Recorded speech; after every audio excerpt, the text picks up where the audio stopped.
Welcome to day 2 of the PRIO AI Days. My name is Ilaria Carrozza, and I'm a senior researcher here at PRIO, working on the politics, technology, security nexus with a focus on China.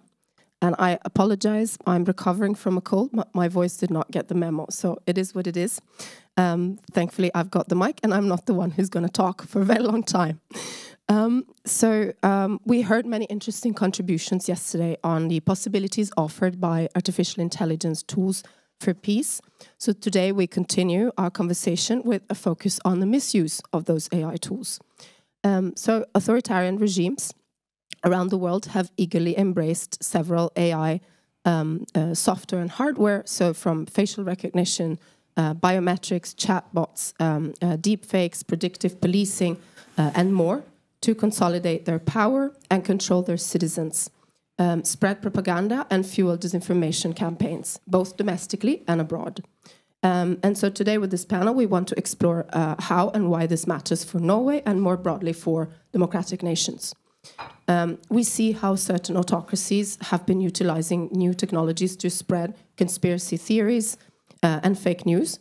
For instance, there's been a recent investigation revealed a few days ago in the US that has found spamouflage networks with connections to China that are posting anti-Semitic conspiracy theories on social media. Or else, famously, it was later discovered in the during the 2016 presidential election in the US, Russian-sponsored posts have reached about 126 million American users on Facebook only. And these are just two prominent examples. There are, of course, many more cases. So in addition to these kind of two domestic and international dynamics, several developing countries that aspire to replicate the Chinese and Russian models of AI-empowered state control are extensively buying these kinds of technologies from them, and they're using it and experimenting with them on their populations, sometimes with little to no space for civil society to push back. So our panel today is going to ask what then can be done to fight these threats and how we can pull resources together from various sectors, tech, policy, research and civil society in order to safeguard democracy and rebuild trust in this rapidly evolving digital landscape. Addressing these important issues with me this morning are first Carl Henrik Knudsen, who is a professor at the Department of Political Science at the University of Oslo, and he is also a research professor at PRIO. He leads several research projects on various aspects of autocratic politics and democratic resilience, including the intersections between politics and digital and social media. Then we have Morten Langfeldt Dalbakk, who is the head of innovation and technology at Faktisk, and he works with fact-checking and artificial intelligence. He's also part of the management of the Nordic Observatory for Digital Media and Information Disorder, Nordis, a consortium of researchers and fact-checkers from the Nordics, which aims to develop practices and models that can help counteract harmful information online. And then to my immediate right, last but not least, PRIO's own Christopher Lidén, who's a research director at PRIO, and who works on ethics with a focus on the fields of peace building, peacemaking, humanitarian action, security and digital technologies, including, for example, researching how AI tools are reshaping the humanitarian sector, the nexus between digital practice, technological development, and human interaction, and disruptive digital technologies. So thank you all for agreeing to take part in this panel. There will be time for Q&As at the end. But first, let me start off with a question for Carl and ask you, how have autocracies around the world been exploiting the opportunities presented by AI tools to enhance their powers and spread propaganda, misinformation, and fake news? Thank you, Ilaria. And I should also note that I'm also recovering.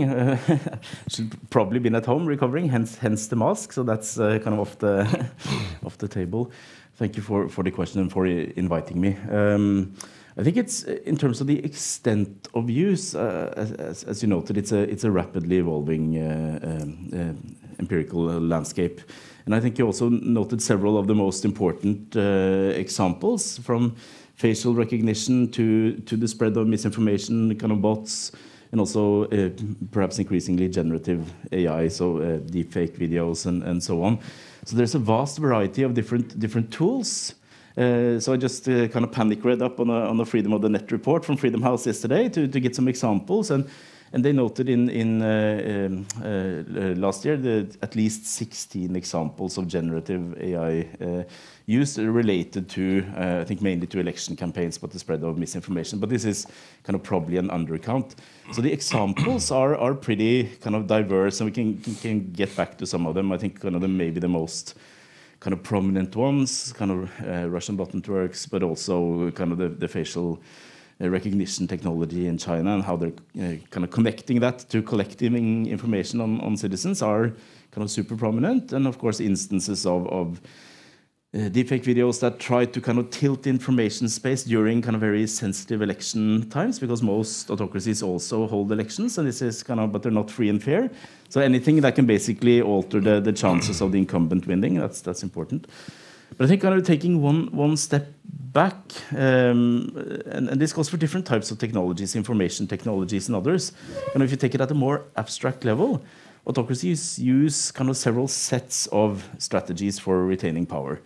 So one is kind of basic repression, kind of threats that could be physical, actual repression, or threats of taking away something from citizens who object to the regime, kind of taking away your kids' university space or kind of ability to study at the university, your job, and so on, kind of imposing costs.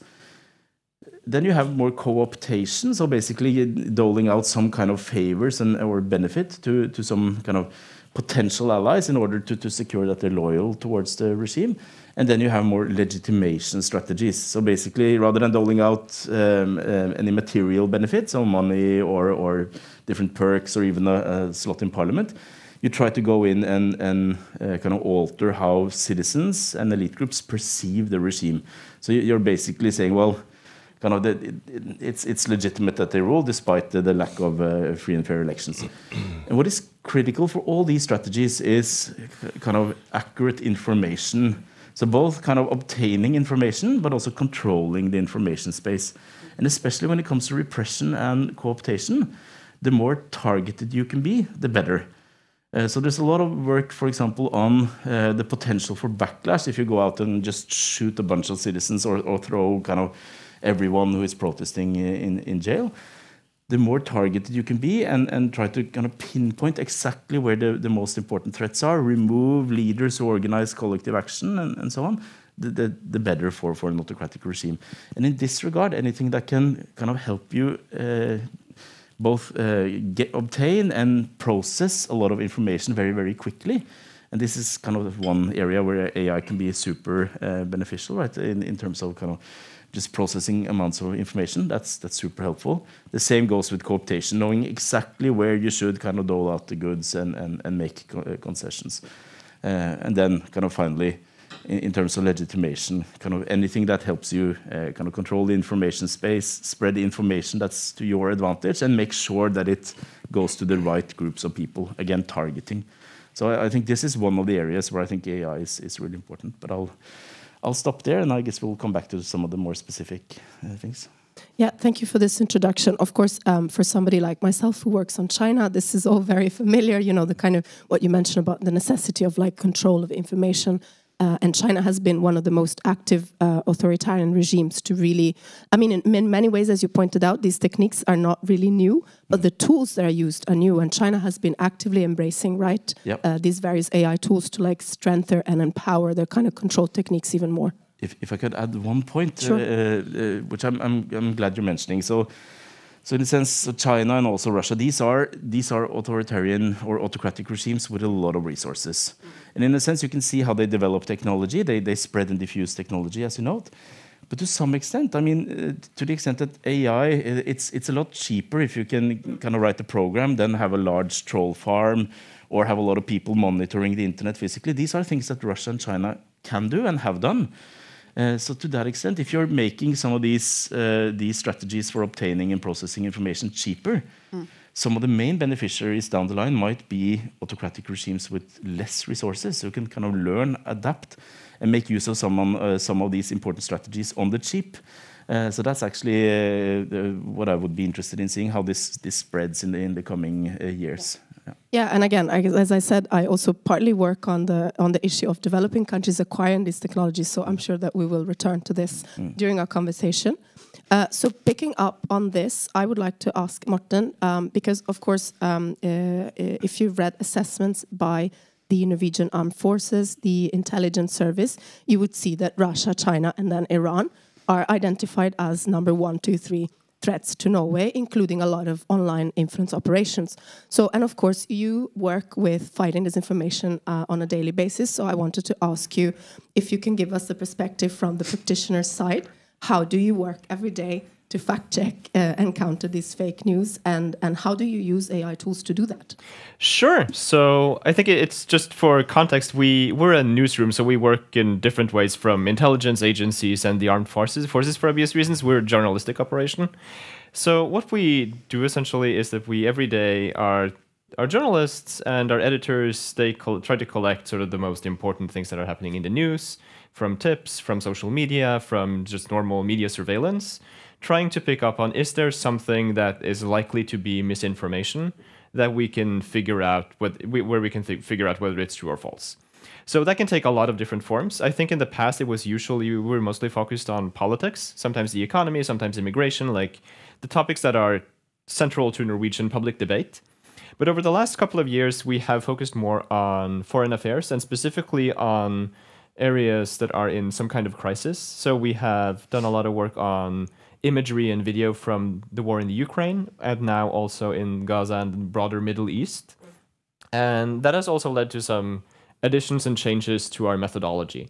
So when we fact-checked information a couple of years back, we would try to find authoritative sources, we tried to look at research, we interviewed experts like a lot of the people who are present in this room, or domain experts of various stripes, just to try to figure out what is the most plausible explanation of something.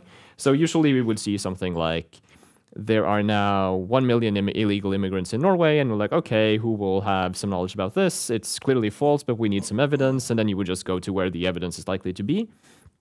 But now I think the content stream that we're encountering has become a lot more diverse, and this is not just because of the way the internet has evolved, but also the way our focus has evolved over time. So now we are looking at a lot of satellite imagery, for example, to figure out. So the most common way that you get misinformation about foreign affairs and especially about war is that people take video or images that are from some other war and claim that it is from the current one. Usually in order to make one side look incompetent or extraordinarily violent or something like that. So you need to trace the original context of the image. And there have been studies of this done by Google, for example, that the most common form of visual misinformation is out-of-context imagery. So we've not really seen AI-generated imagery to a large extent. That's mostly, in our experience, used to create memes, so images that people can rally around and that sort of reflects their take on a situation or on an event.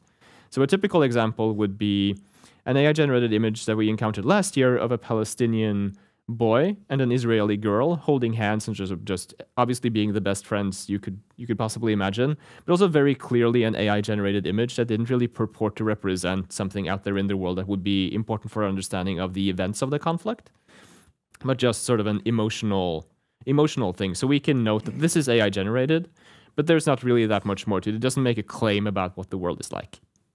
So mostly it's old or out-of-context imagery, and then they usually claim to be from a specific place or depict a specific event. So what we need to do then is, okay, when could this have happened? If it's a real event, and then you can go find images on social media. You can actually use images from satellite services to try to pinpoint, okay, it must have been here. Do we see any trace of the purported event in the evidence that we have collected? And very often the answer is no. Sometimes it's yes. So we've tried to create a map where you can see the events that we have verified through this method, so that you can get at least a sense of like what kind of videos and images you can actually trust from, say, the Middle East, for example. So in this process, there are several ways we use AI. So we can use that both for this type of verification work, but also for more ordinary investigative journalism and just in our day-to-day work. So mostly AI is used in the media industry as a way to increase productivity. And I think the biggest productivity boost, and I would expect some of the people here to have experienced this boost as well, is from transcription models, like OpenAI's Whisper. Everyone knows that transcribing interviews is very tedious and takes up a lot of time. But when you can get like 90% of the work done automatically, you free up a lot more time to do serious journalism or to do serious research. So that's one of the biggest things we've experienced. But we also use AI for image classification, for example.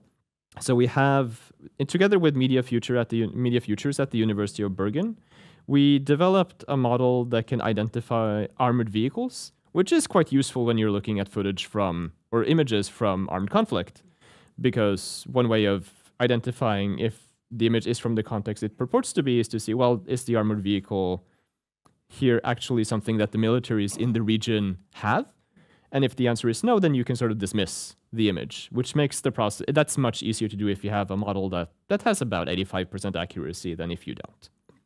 So that's one thing we do. We also have other ways of interpreting images, geolocation, and so on. So we're starting to create more automated systems for exploring imagery especially, but also for looking at things like large amounts of video from TikTok, for example, that we can transcribe automatically, classify, and do all sorts of analysis on. So really for us, AI has been a huge boost, not in fact-checking politicians like we normally did, but definitely in looking at social media and also verifying images, for example. So for us, it's been definitely more good than bad. And we I think like authoritarian regimes, we also like computer vision very much. I mean, I like it how you put a positive spin to my starting point, which was, okay, today we look at the misuse of AI. But, and you also mentioned something really interesting, which I want to return to later, which is emotions, and how often these sort of AI-generated images of out-of-context imagery kind of triggers emotions in you know, the receiving end. So I think one thing I want to emphasize before we move on is that one thing we've seen surprisingly little of, and I know we will return to this topic later, is disinformation campaigns and influence campaigns from hostile foreign actors. So that's not been a big part of our work. We've seen some homegrown actors, not naming any names right now, but I think some of you can imagine who we're talking about here, that sort of, they disseminate Russian narratives, for example, but we have not seen any direct influence that have had an impact on the part of the public sphere that we're looking at. This is really interesting. I will return to this afterwards. But, okay, so we started with a kind of background perspective, if you will, in terms of authoritarian, perhaps not just regimes, but actors or illiberal actors more in generally, and why they use AI tools to spread disinformation. And then we got a little bit more practical with your work from Faktisk. I wanted now to, with Kristoffer, perhaps zoom out a little bit again and ask you, from your perspective as somebody who works on ethics and law, what are the implications of these trends for how we perhaps rethink the role of ethics in our societies, and how does it relate to artificial intelligence tools? That's a wonderful and big question, and I'll get into it through debate, which is on the misuse of ethics. So I think that brings in some realism into this field. So a lot of the debate, there's a lot of important initiatives for regulating AI at different levels, and in Europe you have the EU AI Act, and still most of the decision making that has deep ethical implications when it comes to big tech companies and their also role when their platforms are used in Myanmar, for instance, or other settings, is relying on self-regulation. And as we heard yesterday, there has been invested a lot in ethics guidance, in ethics boards, councils, advisory boards, trust and safety advisors, etc., to maintain this and take responsibility. Still, when I meet practitioners discussing ethics, they're often very skeptical to this debate on ethics and to what extent ethics can actually address or be the solution to this problem. And this is because they see it as an inefficient alternative to either political engagement and oversight, where the whole citizenry really engages in this and have an opinion and push their politicians, or legal regulation, proper legal regulation where people are held accountable.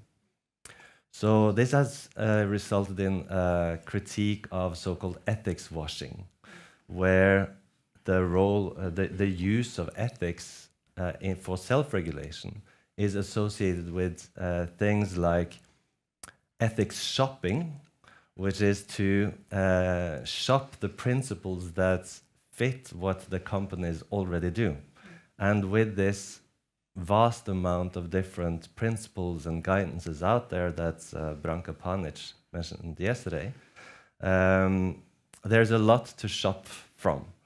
So the companies take responsibility to the extent that it does not actually conflict with their business model.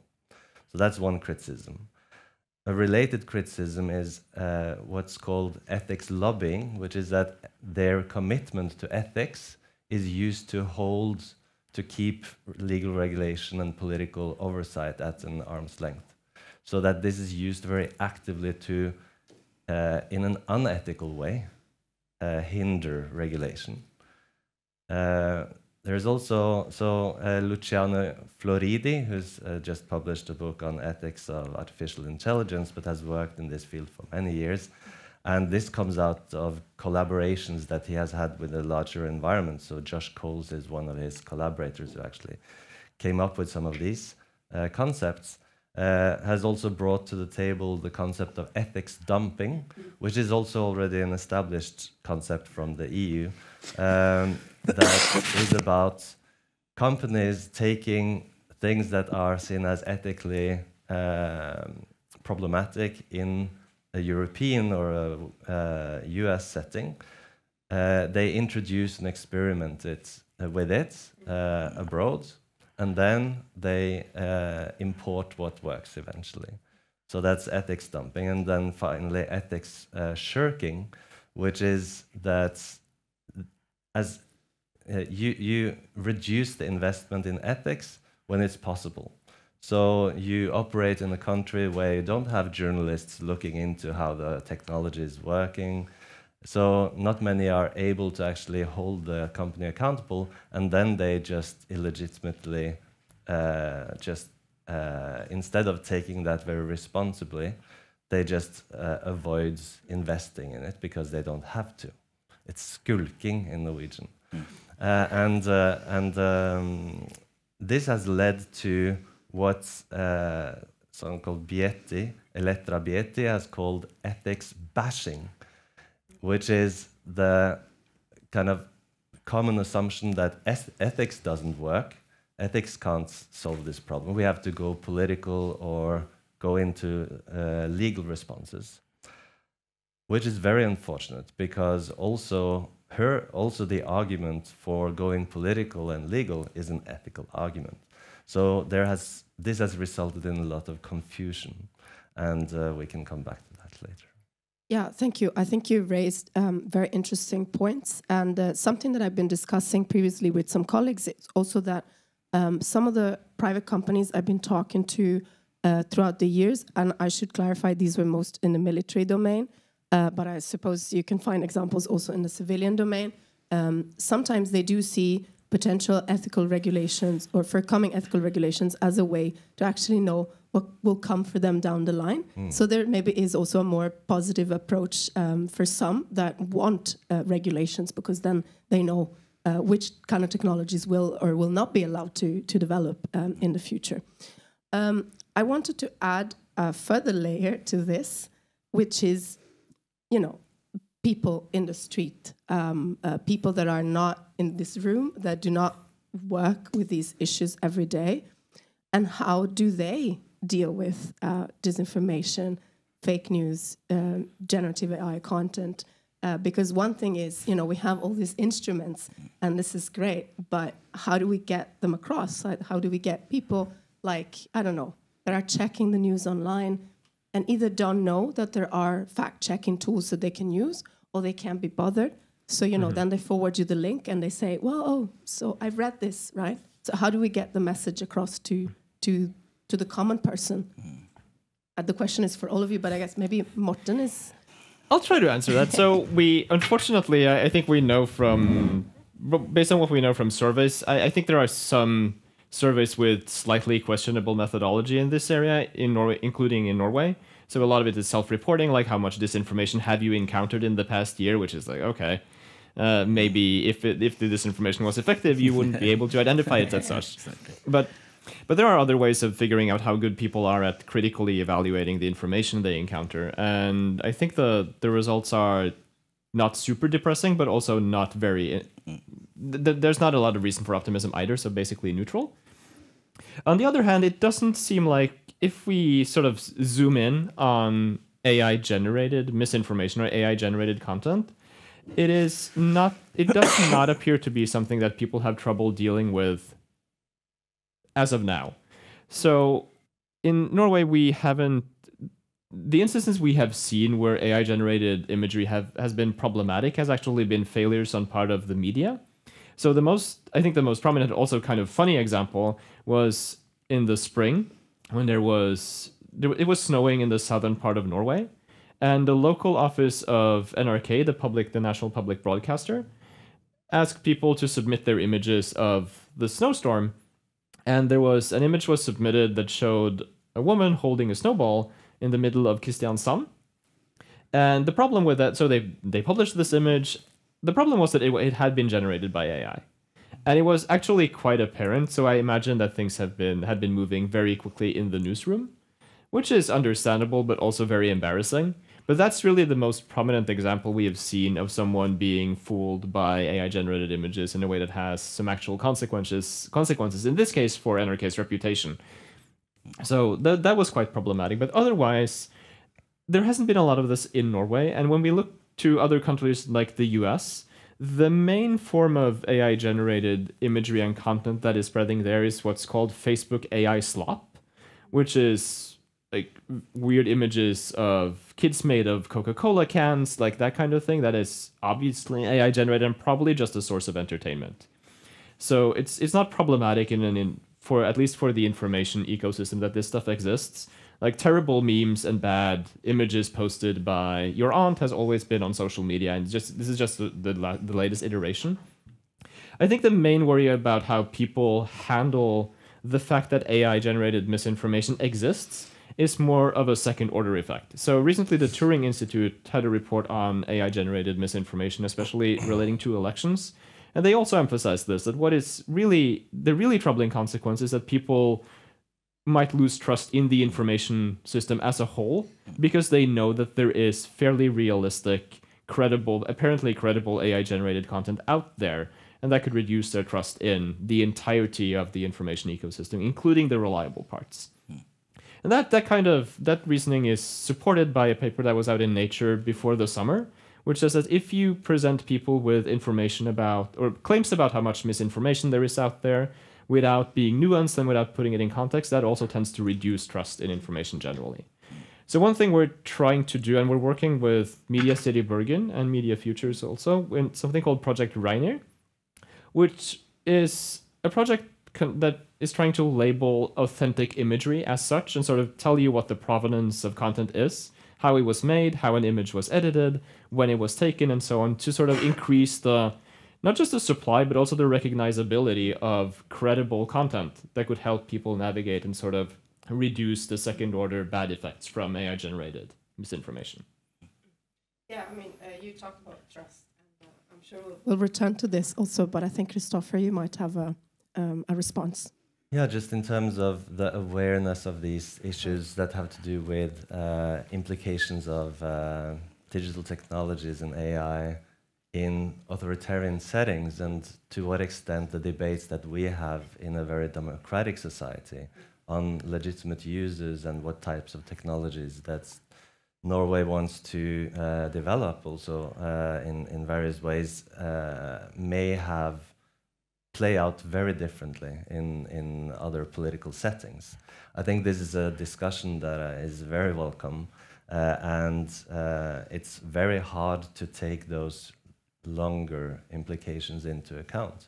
And also to think about, do we have a responsibility for not using technologies and developing technologies in a democratic setting that will play out in a very different way in Egypt, for instance, or in China, other places, where so one thing is China that develops their own technology, but there are many countries that European countries export technologies to.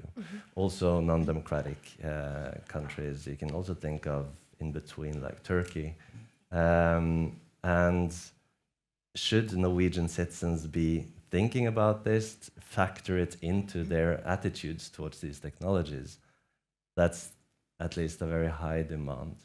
And when looking at organizations that start using various tools in their work, the capability also of those that start using them for thinking, in a principled manner about these issues, is so far very limited, and that's also what they self-report. That this is the major hindrance they see for actually being responsible in their uses of new technology and AI, is lacking capacity and competence to actually grapple with this. So that's the first hurdle. And in ethics, there's then been an emphasis on virtue ethics as an approach that has really focused on ethical, moral competence as key to making ethical decisions. So, for instance, Shan Valor has come up with a kind of an alternative to Floridi and the others who come up with universal general principles for AI, focusing instead on the virtues that are necessary and how those are different in different parts of the world. So you also see a tension between a sort of universalist and a more culturally relativist approach to ethics of AI in that discussion. I think you bring up a really important question, and I know from where you and I sit, technology is not neutral. But and I think what might absolve European countries because of course, as I mentioned, developing countries buy these technologies from Russia, from China, but they also buy it from Europe, as you pointed out. What might absolve, I suppose, European providers as opposed to Chinese or Russian providers is that the surveillance cameras, for example. The Chinese surveillance cameras, they come with training on how to use them. Now, of course, those training programs are imbued with certain norms and values that are very, very distinct from a European company, right? So there's a tension there. I wanted to go back to Carl, perhaps, who I think has a comment on the kind of autocratic regime's perspective. I think I have 3 comments. I'll try to keep them very brief. Some is just kind of reiterating and adding to some of the comments. So for example, that Morten noted on the results on kind of can we fight misinformation, not being kind of very optimistic, but not being entirely pessimistic either. And I think that's a super summary. Also, my reading of this literature. It is, I think, very plausible to think that some of these things take a lot of time. I mean, you can see this in educational efforts in Norwegian schools, for example. So I have a daughter now in 9th grade, and kind of they have quite a lot of kind of focus on misinformation. So every year there will be kind of a focus on this. It takes time to develop this kind of knowledge, and also norms for kind of checking information, and kind of if it's super embarrassing to spread information, not only for media outlets, but also for kind of my father, or kind of if I say, well, this is probably misinformation, you shouldn't have put that on your Facebook page. Sorry to my father if he's if he's watching. I think these things take time, and there are some kind of on the educational side, so we shouldn't expect, because it's so hard, right? So these are strategically manipulated messages. They're constructed in a manner so they should be hard to identify that they're fake, right? But we can learn and adapt, at least as a collective, and people talk with each other, right? And the norms of kind of pointing out that this is not a good thing to do. You should be more cautious checking. And one of the findings that I found most intriguing was by Josh Tucker and several other colleagues at NYU, showing that there might be a generational difference. I know that these results have been contested, but this also speaks to the long term. So younger people being somewhat better at detecting misinformation than older generations. Even if kind of no one is particularly good at detecting misinformation, but there's that study indicates a difference. That speaks to perhaps to the importance of kind of growing up and being accustomed to kind of these tactics and norms for looking at it. But second, very quick point related to, I think, exactly this point that in autocratic regimes, and also more generally, you see this in democracies as well. Sometimes, kind of, it's not necessarily kind of misinformation on a topic that's very kind of, if there's a contested topic out there in the political space. What is often the most effective strategy is just to flood the information space with lots and lots of irrelevant information. The Chinese are super good at this, for example, so just distracting people by throwing out a lot of information. So that's a very effective strategy, and that's hard to fight, right? Mm-hmm.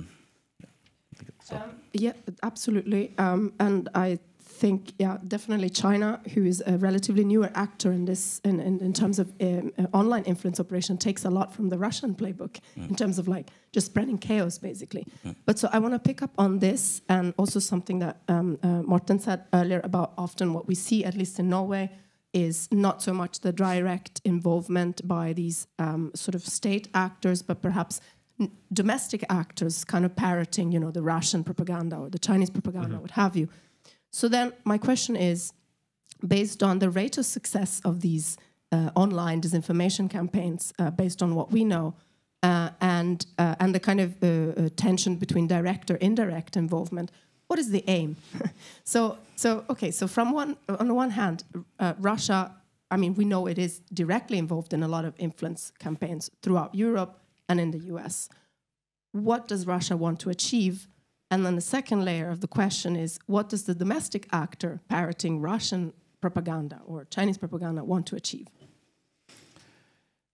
You can go first. Yeah, I mean, so these are kind of some of the more, again, going back to what is more constant about politics and more kind of less context dependent. I think it's often about influence and power for these domestic actors. It's often about achieving political positions or bolstering their regime. It could be other very specific goals as well. It could be kind of promoting some kind of policy, or for some kind of spreading chaos and bringing down the system. That's also motivation to some. But I think so in that sense, you might have kind of unholy alliances between the kind of actors who would want to achieve something domestically, and let's say a Russia who would want to see chaos in what they view as a potential enemy. I mean, if you could flip a potential neutral state to becoming an ally as well, I mean, achieving international influence, kind of weakening potential enemies and obtaining new allies.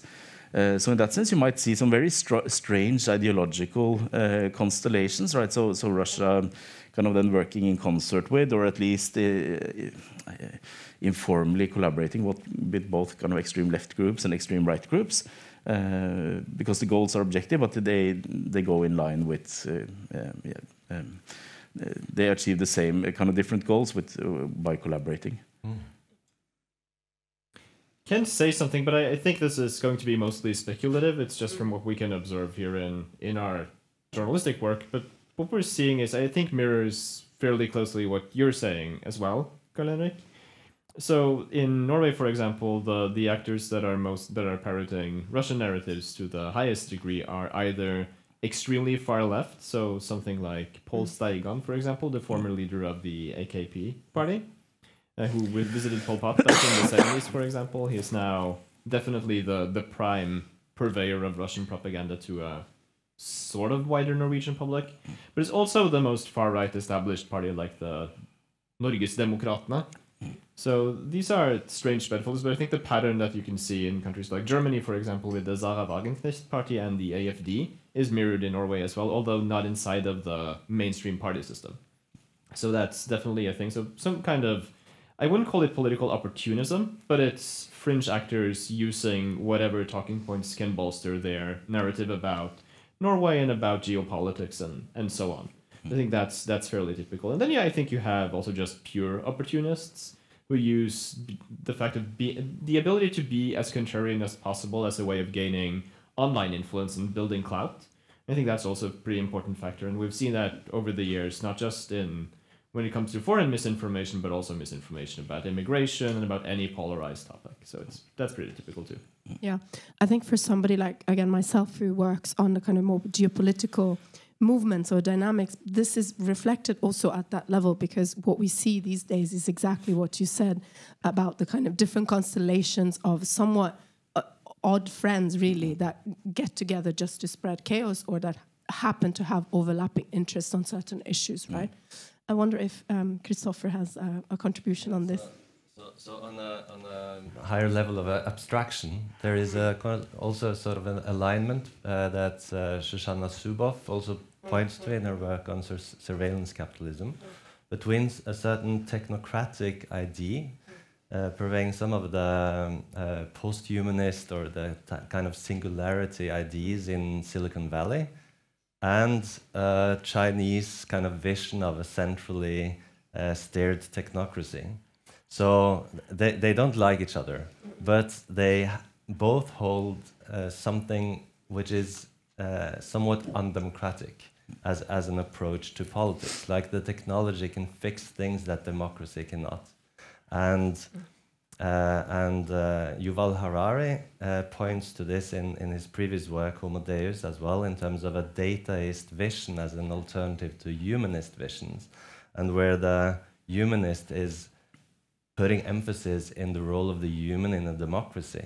If the data and the capacity to govern efficiently is the objective, then you don't necessarily need all those humans autonomous as part of that process.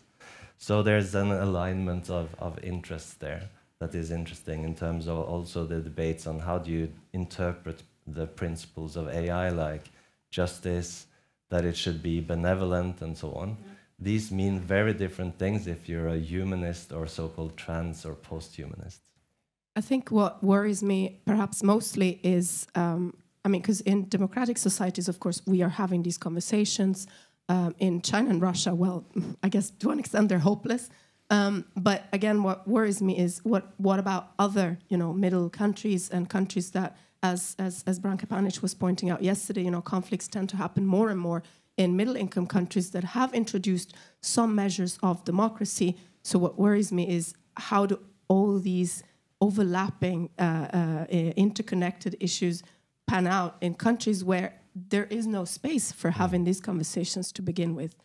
I have one more question for you, actually, on a somewhat related topic that I get asked myself when I speak about China's use of AI tools domestically and abroad, which is, does education have a role in this? As in, is it realistic to embed, ethical thinking, moral, philosophical thinking in school curricula, university curricula? Is education, can it be a vehicle for sort of channeling these very higher up meta level conversations that we're having in this room through society? So I think it's the only way to addressing these issues in the long term. Question is whether we have time to wait for those effects. So a Swedish philosopher, Torbjörn Tännsjö, just published a book on how there's a need for a transitional global autocracy to tackle also the problem of AI that could eventually turn democratic. But in his view, we don't have time for letting education on these issues trickle into people's mindsets as a long-term investment.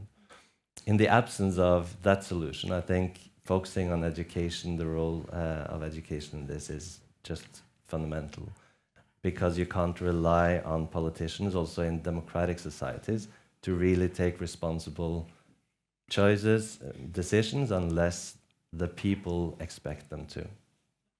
Morten and then Carl. Yeah, so two things. I'm not sure if I completely agree with the time frame here. So in Norwegian school curricula, there has been quite a bit of focus on misinformation, and critical thinking about the information you consume for quite a few years now. And we also have an educational division, TENK, which creates free for use educational materials for the schools to use. And I think probably your daughter has encountered these at some point in her education. So it's already there. I think the second thing is, at least based on the psychological research I've seen so there is a team of researchers from MIT and Cornell who do research on what kinds of cognitive features or cognitive capabilities distinguish between those who are able to identify false information and fake news and those who don't. And the main characteristic that they have identified is critical thinking and analytical sophistication. So I think what you would intuitively expect to boost people's resilience against misinformation is exactly what does it according to this research. And strengthening critical thinking seems to be much easier to implement in schools than something very specific that has you sort of counter each type of misinformation as you go. So I'm actually quite optimistic about the role of schools and education in this area. Was that a two-finger that you have, Kristoffer? Sorry. No, if you have something. Okay. Yeah, so I'll try to follow directly up. I also think kind of 2 points. So one is that you can pursue multiple instruments at the same time, right? So it's not an either or. I mean, so you can pursue the educational track, and maybe some of the effects are more shorter term. Another one, if it's related to building norms and so on, they could be longer term effects. So I think I'm also kind of fairly optimistic on the role of education, but I think we should be realistic in terms of not expecting too strong effects either. This is an inherently hard problem to solve, and then my take would be it's important not to let the perfect be the enemy of the good. If we can kind of do something here on the margins and increase awareness and the ability to detect, that's great. We should do it. It's a relatively cheap intervention. It probably also kind of raises more broader civic awareness. But on this point then of not expecting too strong effects, so one thing is kind of the cognitive ability to detect and so on. There's a really interesting study by Michael Bang-Pedersen from Aarhus and colleagues on kind of what they call the need for chaos, kind of building on psychological research, but then looking into the politics side of it. So there is this notion of kind of a certain kind of several individuals having this kind of seeing the system burn, so to speak, or kind of bringing everything to the ground, kind of what they call the need for chaos. It's often kind of related then to, let's say, the Trump voters who kind of really detest the political system in the US, and this is done on US individuals. That's a subset of citizens in different countries. It's not necessarily super large, but it turns out that these citizens are kind of, so even if they detect misinformation, they would be kind of willing, according to some experimental studies, then to actually continue spreading it. I mean, so one thing is actually detecting it, but it might be difficult to cleanse the system entirely of misinformation. It might serve different purposes. Yeah, so in terms of the time perspective, if we speak about fact-checking misinformation, it's quite easy to communicate and discuss within kind of the parameters that people are currently already aware of, and then there are these existential long-term effects of AI, which also leading scholars in that field really are still trying to grapple with. And those issues are not currently present in the educational system. And the question is, how can we make sure that societies are prepared for actually dealing with this? And I'm not speaking kind of a utopia necessarily, or a dystopia, but of just the qualities that people need to deal with a completely different technological environment. So in this debate, the role of the education system is one thing, but you also have the role of political leaders in non-democratic countries, and how you can get those on board in these efforts at regulating AI. It's also too easy to make a very stark distinction between the interests that democratic and non-democratic countries have in this field. So trying to identify the potential alliances in the regulating it in the short term is also important. So that line of argument actually worries me a little, because of course you can think about the existential risks from AI and the long-term risks from AI, but the scenarios that you can imagine when you start thinking along those lines are extremely diverse.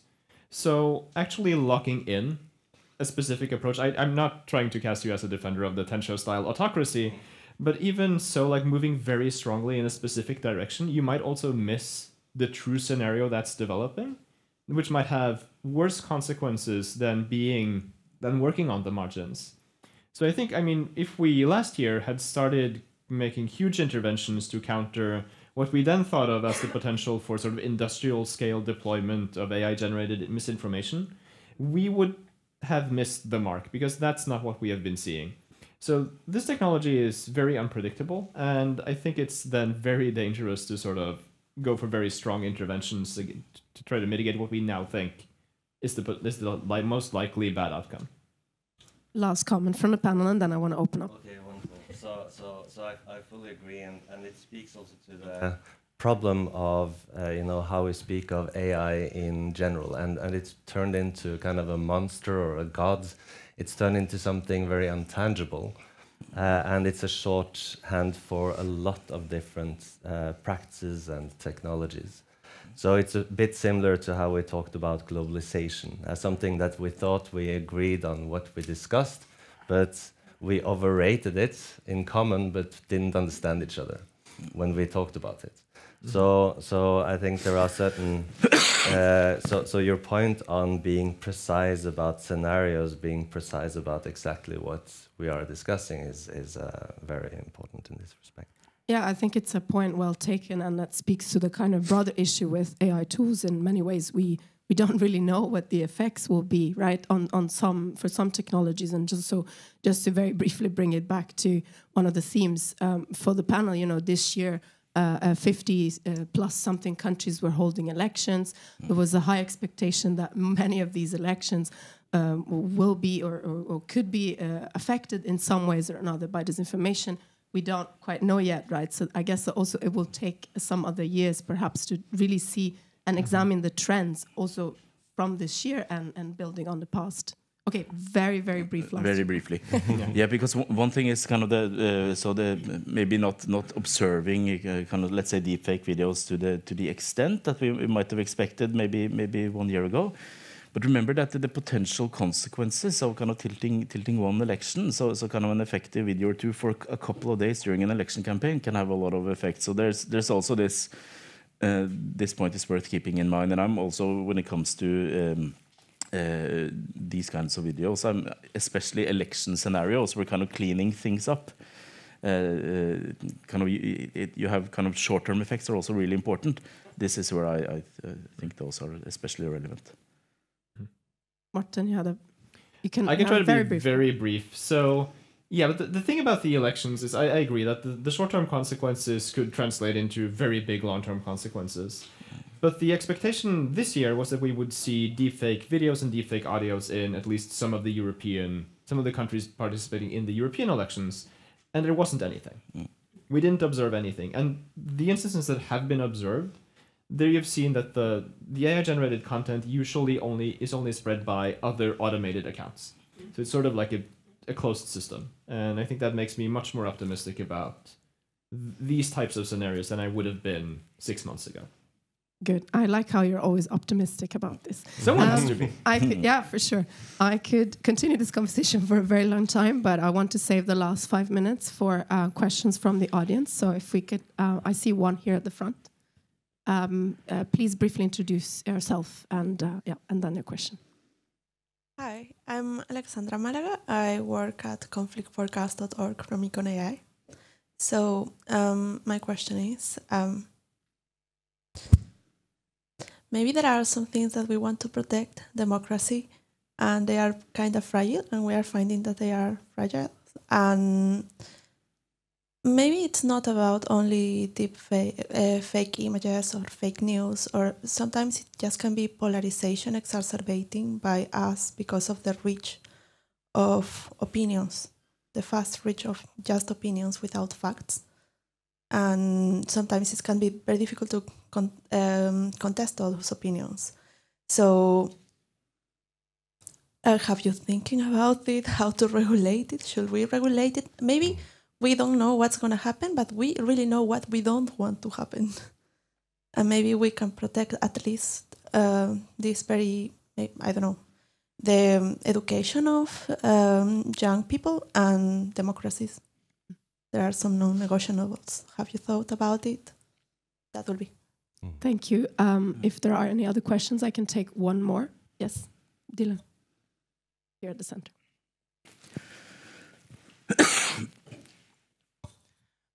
Hi, I'm Dylan. I'm a machine learning engineer on the Views project. So my question has to do with the role of surveillance and AI. So, like you guys mentioned earlier, in governments, right? It is much easier to see the consequences of mass surveillance and the role of AI. But this kind of profiling and targeting is more than capable of happening in a perfect democracy as well, right? It's just that the people living under authoritarian regimes are more aware of the abuse of power that they face. But this could easily happen, like right here as well.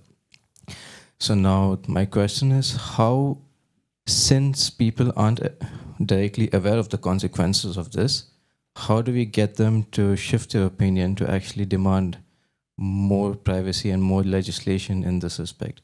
Because the common response that you get is that, since I have nothing to hide, I don't need to worry about it. But, since you're under a democratic government, you don't really need to worry about it until you do. So how do we get people to focus on something like this? Thank you, Dylan. You have two very difficult but yet somewhat related questions on where does perhaps if I could summarize them, where does the responsibility lie in a way? Maybe we can start with Christopher and go this way, and you have, 3 minutes to answer. Yes, so I think this question that you bring up is a deeply democratic political question.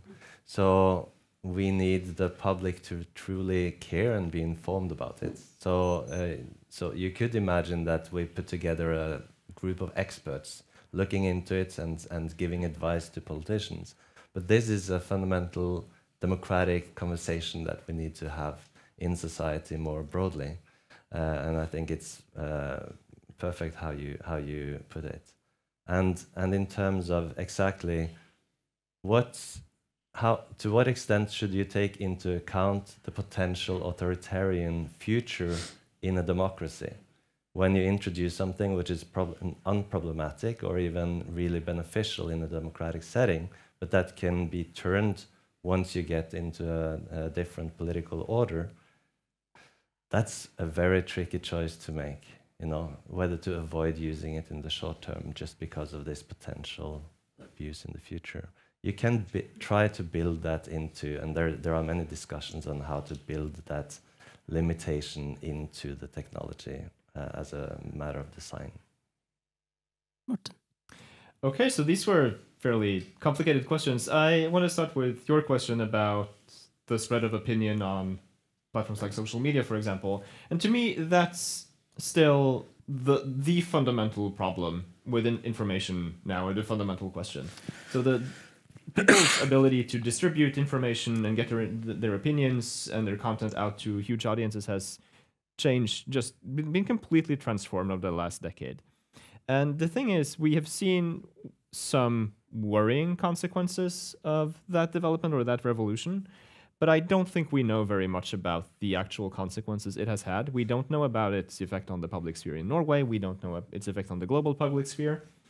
And so it's just an incredibly thorny problem, and one that I don't think we don't know what the problem really is, and we also don't know what the solution is. So I think this is much more worrying to me than AI-generated misinformation, for example. So the second question about privacy, here I'm worried, and I think as a part of the media sector, I'm especially worried. So because it doesn't seem like the average citizen values his or her privacy very highly. And I think a good example is the law that was passed a couple of years ago that enables the intelligence services in Norway to collect web traffic that crosses the border. Now, what amount of web traffic does not cross the border? Very, very little. And this means, they can only access that if they have a court ruling to the effect that they're allowed to. But it does mean that a lot of data, for example, communications between journalists and sources, are likely to be, at least the metadata from that communication is likely to be stored on a server accessible to the intelligence services, which is deeply troubling. So I think there was very little resistance to this law being passed. I think actually a majority supported it, and most people didn't care. So this tells me that because privacy in the digital age is very abstract, people don't really know how to value it, or they don't value it very highly. So I think this is a very deep problem for us. Karl-Henrik, you get the last word on this. Yeah, so a lot of good points have already been taken. So I'll add a couple of new ones. So I also worry about the polarization aspects too, and the threats to democracy. So one thing is kind of the uncertain effects on how kind of the social media landscape is structured on kind of wider polarization. I know that there's a lot of interesting work going on looking into how different algorithms kind of contribute to kind of bridging different users of social media platforms and looking into effects on polarization and access to different pieces of news. So a lot of work on kind of regulating algorithms could be interesting. But then on the downstream effects of polarization on democracy, that's also something that's really worrying. So there's a lot of interesting experimental work going on kind of when do voters want to kind of punish politicians who engage in anti-democratic behavior. And that is key, right? Because if I'm a politician and I can kind of violate democratic norms or principles and my voters will still keep on voting for me, then it's so much easier to do that. And one of the things that correlates with that kind of low willingness to punish politicians is high degree of polarization. If there's a long distance from me politically to the opposing political party, I won't vote for that party regardless of how my own candidate behaves. So I'm also worried about the effects of polarization on the resilience of democracies. So I think I'll stop there. Well, maybe one thing. So democracies tend to react to scandals. I think that there's something about this being kind of not a high priority issue, but whenever there's a scandal, this is when these things pop up. So I think kind of using there might be opportunities for having more thorough discussions involving more actors than just the intelligence services and a few very interested people if there are things appearing. Other than that, pointing to kind of horror scenarios such as George Orwell's 1984 or China's kind of credit system, I think that's also something that's really vivid and can help bring up a debate on the potential risks. Yeah, but read 1984. I guess that's the... Thank you so much. We're ending almost on time. There are many takeaways from this panel. It's impossible for me to summarize everything, but perhaps I can highlight the level of uncertainty that we have about the effects of many of these AI tools that will require a holistic approach that involves really everyone in society. That's the second point. And the third, related, also the urgency that we have in dealing with these problems that are very present and that everybody needs to care about these problems in order for us to be able to find solutions. So thank you very much again. We, of course, have focused in this panel on civilian applications of AI, but the next panel, in about 10 minutes, we'll talk about the military applications of AI. So there's now a 10 minutes break, and then we'll see you again at 10:15. But please first join me in a round of applause for the panel.